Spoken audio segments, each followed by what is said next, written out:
যদি কোনো মুসলমান যদি সে তৈরি করে কোন মূর্তি মোহাম্মদ সাল্লাল্লাহু আলাইহি সাল্লামের, আপনি যদি সেই মূর্তি ধ্বংস করেন, সারা বিশ্বের মুসলমান যদি আপনার বিপক্ষে থাকে, আমি ডাক্তার জাকির নায়েক আপনার পক্ষে থাকবো। কারণ মোহাম্মদ সাল্লাল্লাহু আলাইহি সাল্লামের মূর্তি তৈরি করা সম্পূর্ণ নিষেধ।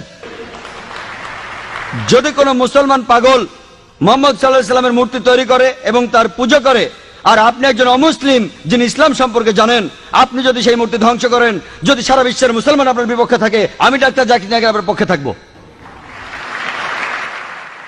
আমার নাম বি দীপক, আমি একজন চার্টার অ্যাকাউন্টেন্ট। আমি আপনাকে একটা প্রশ্ন করতে চাই, সেটা হলো, স্যার, তালিবান সরকার একটা ফতোয়া জারি করেছিল বামিয়ানে বুদ্ধ মূর্তি ধ্বংস করার জন্য। বলা হয়েছিল সেটা ইসলামের বিরুদ্ধে। আমি জানতে চাই এটা আসলে ইসলামের বিরুদ্ধে কি না। এটা কি আসলে সেই পথ যেটা শয়তানের দেখানো পথ, যে ব্যাপারে মুসলমানদের সতর্ক থাকতে হবে? ভাই, আপনি যে প্রশ্নটা করেছেন একই প্রশ্ন আমাকে করা হয়েছিল আমি যখন সুরাটে বক্তৃতা দিচ্ছিলাম। ঘটনাটা ঘটার মাত্র কয়েকদিন পরের কথা, তখন এটা বেশ গরম খবর ছিল। তালেবানরা ধ্বংস করছিল সেই সময় বামিয়ানের বুদ্ধ মূর্তিগুলো। ভাই আমাকে প্রশ্ন করেছেন যে এটা কি ইসলামের বিরুদ্ধে ইত্যাদি। একই প্রশ্ন আমাকে একজন অমুসলিম জিজ্ঞাসা করেছিল সুরাটে, যে কাজটা ঠিক না ভুল। আর তখন কিছু পরস্পর বিরোধী খবর শোনা গিয়েছিল আসলে তারা মূর্তিগুলো ধ্বংস করেছে কিনা। আর তাই তখন আমি বলেছিলাম যে আমি জানি না ওগুলো ধ্বংস করা হয়েছে কিনা, কিন্তু আজকে আমরা জানি যে এটা সত্য ঘটনা, ধ্বংস করা হয়েছে। কাজটা ঠিক না ভুল, আমি যা বলতে পারি যে আমি বিভিন্ন ধর্মের একজন ছাত্র হিসেবে বলছি, ঠিক না ভুল সেটা পরে বলছি। আমি যেটা বলতে পারি যে অবশ্যই তালিবানরা যদি তারা বুদ্ধ মূর্তিগুলো ধ্বংস করে থাকে, তারা যেটা করেছে তারা আসলে বৌদ্ধদের উপকারী করেছে। আমি বিভিন্ন ধর্মের একজন ছাত্র, আমি বৌদ্ধ ধর্মগ্রন্থ পড়েছি, আমি পড়েছি ধাম্মাপাঠ, আমি ধর্মগ্রন্থগুলো পড়েছি। এই ধর্মগ্রন্থগুলোর মধ্যে কোথাও লেখা নেই যেখানে বুদ্ধ বলেছেন যে আমার মূর্তি পূজা করো। বুদ্ধ কখনোই বলেননি যে বৌদ্ধরা মূর্তি পূজা করবে। মূর্তি পূজা পরে চালু হয়েছে। আমি যেটা বলতে পারি বিভিন্ন ধর্মের একজন ছাত্র হিসেবে, ঠিক না ভুল সে ব্যাপারে পরে আসছি। তারা যেটা করেছিল আসলেই তারা বৌদ্ধদের উপকার করেছিল। আর বৌদ্ধ ধর্মগ্রন্থের মধ্যে কোথাও লেখা নেই তার মূর্তি বানাতে হবে। এবার প্রশ্নটাতে আসি। এই প্রশ্নটা আমাকে এক সাংবাদিক করেছিল ব্যাঙ্গালোরে, যে শুধু এই কারণে ইসলাম মনে করে মূর্তি পূজা করা একেবারে নিষিদ্ধ। অন্য ধর্মে আছে, খ্রিস্টান ধর্ম বলে, যদি আপনি পড়েন ওল্ড টেস্টামেন্ট, এটা বলা হচ্ছে বুক অব ডিউটেরোনমিতে 5 নম্বর অধ্যায়ে 7 থেকে 9 অনুচ্ছেদে। এছাড়াও বুক অব এক্সোডাসে 20 নম্বর অধ্যায়ে 3 থেকে 5 নম্বর অনুচ্ছেদে বলা হয়েছে আমাকে ছাড়া অন্য কারো উপাসনা করো না, আমার উপাসনা করতে কোনো প্রতিমা তৈরি করো না, আমার কোনো রূপক তৈরি করো না উপরের স্বর্গ নিচের পৃথিবী অথবা পৃথিবীর নিচের সমুদ্র থেকে। তাদের সামনে নতজানু হয়েও না, তাদের সেবা করো না, কারণ আমি ঈশ্বর সৃষ্টিকর্তা খুব ঈর্ষাপরায়ণ। তাই খ্রিস্টান ধর্ম অনুসারে, ইহুদি ধর্ম মতে মূর্তি তৈরি করে তাকে ঈশ্বর বলা একেবারে নিষিদ্ধ, একইভাবে নিষিদ্ধ ইসলামেও। তো আমি যখন উত্তর বললাম তারা বৌদ্ধদের উপকার করলো, তখন প্রশ্ন করেছিল যে মূর্তি ভেঙে এই তালেবানরা তারা কি দুঃখ কষ্ট দেয়নি লক্ষ লক্ষ বৌদ্ধদের? আমি বলেছিলাম হ্যাঁ। তাহলে ইসলাম কি অনুমতি দেয় লক্ষ লক্ষ বৌদ্ধদের দুঃখ কষ্ট দেওয়ার?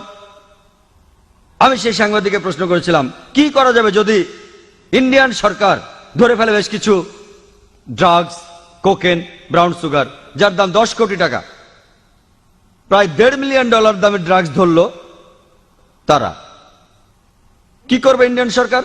সেই সাংবাদিক বললেন যে ইন্ডিয়ান সরকার সেটা পুড়িয়ে ফেলবে। আমি বললাম ভালো। তারপর বললাম আপনি কি জানেন এই পৃথিবীতে লক্ষ লক্ষ মানুষের কাছে ড্রাগস ঈশ্বর? তাহলে আপনি কি ইন্ডিয়ান সরকারের সাথে একমত হবেন না, তাদের বিপক্ষে যাবেন যে তারা ধ্বংস করেছে লক্ষ লক্ষ মাদক সেবীদের ঈশ্বরকে? কারণ ইন্ডিয়ান সরকার মনে করে যে ড্রাগস ক্ষতি করে শরীরের জন্য, তারা যা করছে ঠিক করছে, যদিও সেটা কষ্ট দিচ্ছে লক্ষ লক্ষ ড্রাগ এডিক্টেডদের, কিন্তু এটা ঠিক না জেনেই তারা পুড়িয়ে ফেলছে। আপনি সেখানে গিয়ে ইন্ডিয়ান সরকারকে বলতে পারেন না যে কেন ড্রাগস পড়াচ্ছেন, এডিক্টেডদের খারাপ লাগবে। তাই একইভাবে আফগানিস্তান, সেখানকার সরকার, এটা তাদের সম্পত্তি, ওই মূর্তিগুলো তাদের সম্পত্তি। যদি তারা এই কাজ করতো অন্য কোনো দেশে তাহলে আপত্তি জানাতে পারতেন। তারা তাদের দেশে এটা করেছে, এটা তাদের সম্পত্তি, তাদের পছন্দ হলে তারা রাখবে, ইচ্ছে হলে ধ্বংস করে ফেলবে। আমরা আপত্তি জানানোর কে? আমরা কে? আর এছাড়াও যদি আপনি দেখেন যে লোকজন নিজেদের মধ্যে বলা বলি করছে যে ইন্ডিয়ান সরকার খুবই সহনশীল। আপনি কি জানেন যে বোম্বেতে যখন আপনি ডোমেস্টিক এয়ারপোর্টে আসবেন, সান্টা ক্রুজ এয়ারপোর্টে, যেখানে একটা বড় মূর্তি ছিল মহাবীরের হোটেল জালের ঠিক সামনেই মূর্তিটা ছিল নগ্ন। তারপর লোকজন আপত্তি জানালো, তখন মূর্তিটার সামনে একটা দেয়াল তুলে দেয়া হলো। তারপর কয়েক মাস পরে তারা সরিয়ে ফেললো মূর্তিটা। এই একই লোকগুলি যারা আপত্তি জানালো মূর্তির ব্যাপারে, সেই লোকগুলো নিন্দা জানাচ্ছে আফগানিস্তানকে। কেন? একই লোকগুলো আপত্তি জানালো রাস্তার উপর একটা মূর্তির ব্যাপারে। দেখলেন, আপনি কি জানেন ইন্ডিয়াতে জৈন ধর্মের অনুসারীর সংখ্যা আফগানিস্তানের বৌদ্ধদের চেয়ে বেশি? তাই যখন বোম্বের সরকার সেই মূর্তিটাকে সরিয়ে ফেললো, যাকে মনে করা হয় ঈশ্বর, যাকে মনে করেন তীর্থঙ্কর জৈনরা, আর জৈন ধর্মের অনুসারীর সংখ্যা ইন্ডিয়াতে যারা আছে আফগানিস্তানের বৌদ্ধদের চেয়ে বেশি, সেই সময় কি আপত্তি তোলেনি? আর যখন আফগানিস্তান সরকার এটা করছে তখন আপনি আপত্তি জানাচ্ছেন কেন? এই দুই মুখ নীতি। কারণটা হচ্ছে ওয়ার্ল্ড ব্যাংক। জৈনরা কি দুঃখ পায়নি যখন জৈনরা একটা মূর্তি রাখলো মহাবীরের, যাকে তারা মনে করে তীর্থঙ্কর? আপনি কেন আপত্তি জানাবেন? ঠিক তখনই সবাই বলে উঠলো যে সরাতে হবে মূর্তিটা, সরাতে হবে মূর্তিটা। আর সেই লোকগুলো আপত্তি আর নিন্দা জানাচ্ছে, কেন তোমরা ধ্বংস করলে বামিয়ানদের বুদ্ধ মূর্তিগুলো? দুমুখ নীতি। আর তাই আমাদের মানুষ হিসাবে নেওয়া উচিত একমুখ নীতি। এক একবার এক এক রূপ ধারণ করা, এই নিয়ম ভালো না। আমি যেটা মনে করি এটা তাদের সম্পত্তি। ধরেন একজন অমুসলিম একটা বাড়ি কিনলো, সেই ঘরের মধ্যে খোদাই করা আছে কাবা শরীফ। ধরেন কাবা শরীফ, যদি সেই অমুসলিম কাবা শরীফ পছন্দ না করে আর সেটা ঢেকে ফেলে, কে আপত্তি জানাবে? যদি কেউ, আর বিশ্বাস করেন, যদি কোনো মুসলমান যদি সে তৈরি করে কোন মূর্তি মোহাম্মদ সাল্লাল্লাহু আলাইহি সাল্লামের, আপনি যদি সেই মূর্তি ধ্বংস করেন, সারা বিশ্বের মুসলমান যদি আপনার বিপক্ষে থাকে, আমি ডাক্তার জাকির নায়েক আপনার পক্ষে থাকবো। কারণ মোহাম্মদ সাল্লাল্লাহু আলাইহি সাল্লামের মূর্তি তৈরি করা সম্পূর্ণ নিষেধ।